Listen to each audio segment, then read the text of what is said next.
है ना दीदी। तो देखिए, जैसे कि ये सब जितना प्रोडक्ट्स है इसको आप चाहते हैं ज़्यादा ज़्यादा सेल हो, इसके लिए सबसे पहले आपको ध्यान देना पड़ेगा आपको ब्रांडिंग पे। और ब्रांडिंग के लिए देखिए सबसे इम्पोर्टेंट होता है कि आपको अपने बिजनेस का एक ब्रांड नेम देना पड़ेगा। ब्रांड नेम समझ गए हैं? जैसे कि मान लीजिए कोई भी नाम आप दिए, जो भी नाम आप, जैसे कि आपका पिंकी नाम है तो आप पिंकी नाम से कुछ या पिंकी उद्योग नाम से कुछ ब्रांड रखें, उसको थोड़ा अच्छा सा डिजाइन करा करके और उसको आप एक अच्छा समझ लीजिए पैकिंग करते हैं ना, तो उस पर आप अच्छा सा उसको स्टिकर बना करके आप चिपका भी सकते हैं। प्राइसिंग वगैरह सब, कौन सा प्रोडक्ट है वो नाम लिख सकते हैं।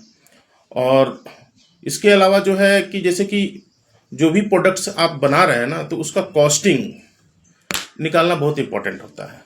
अब कॉस्टिंग मतलब क्या हो गया कि कॉस्टिंग मतलब होता है कि एक प्रोडक्ट्स जो आप निकाल रहे हैं, जैसे कि मान लीजिए कि ये प्रोडक्ट्स है, ठीक है, ये प्रोडक्ट्स आप बना रहे हैं, तो इसको बनने में कितना रुपया लगा, तो ये निकालना बहुत इंपॉर्टेंट होता है। तब आपको इसको रेट डिसाइड करने में आपको आसानी होगा कि आप कितना तक में बेच सकते हैं।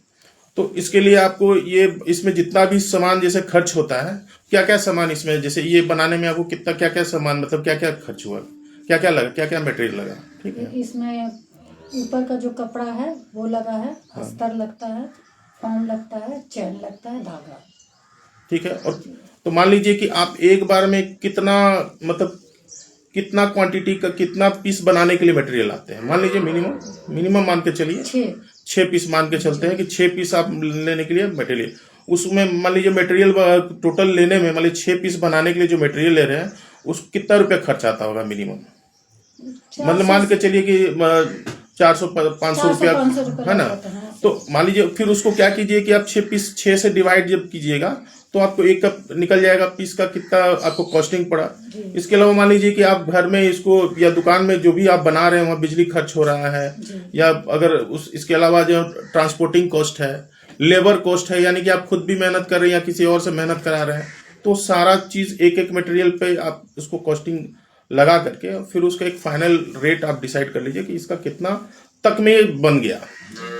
उसके बाद आप आराम से उसमें प्रॉफिट मार्जिन लगा करके आप उसको किसी को कितना तक में सेल करें डिसाइड कर सकते हैं आसानी से। लेकिन अगर इसका लागत नहीं पता चलेगा तो उसको डिसाइड करने में थोड़ा समझ में नहीं आएगा कितना रुपया इसका रेट बताएं मार्केट में। ठीक है, मार्केट में तो ये सामान का मान लीजिए कि कुछ भी रेट मिलता होगा, लेकिन एग्जैक्ट क्या लागत रहेगा तो आप कम बेसी भी कर सकते हैं। तो ये सब चीज़ आसानी से है। इसके अलावा मान लीजिए कि अब मान लीजिए इसको, ठीक है, आपका जो प्रोडक्ट है ये सेल हो रहा है, अच्छा बात है, लेकिन मान लीजिए और ज़्यादा सेल हो, उसके लिए हम लोग सोशल मीडिया का यूज कर सकते हैं। अब सोशल मीडिया में हम लोग क्या क्या चीज़, हम लोग क्या क्या ऑप्शन है हमारे पास। तो जितने भी सोशल मीडिया, जितने भी साइट्स है, फेसबुक हो गया, इंस्टाग्राम हो गया, इसके अलावा यूट्यूब हो गया, है ना, लिंक्डइन हो गया, या फिर आपका एक्स हो गया, तो जितने भी इस तरह के जितने भी सोशल मीडिया साइट है उस पर आप अच्छा से इसका फोटो ले करके उसमें आप आराम से उस पर आप डाल सकते हैं, जिससे आपको डिमांड बढ़ेगा।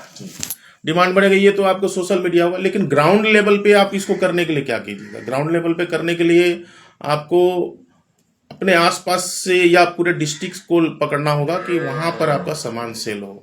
उसके लिए मान लीजिए आप जा सकते हैं जहां जहां, वहां तो मान लीजिए जा सकते हैं आराम से, है ना। इसके अलावा गूगल से भी आप बहुत सारा कॉन्टेक्ट आप सर्च मार करके निकाल सकते हैं। गूगल से जैसे कि मान लीजिए आप सर्च मारिएगा कि आपके जैसा प्रोडक्ट कौन कौन दुकान में सेल होता है, तो उसमें नाम, दुकान का नाम और नंबर आ जाता है बहुत सारा में, तो उनका नंबर लेकर के कांटेक्ट करके बात कर सकते हैं और उसको आराम से ज़्यादा सामान सेल हो, है ना, इसका आप कोशिश कर सकते हैं।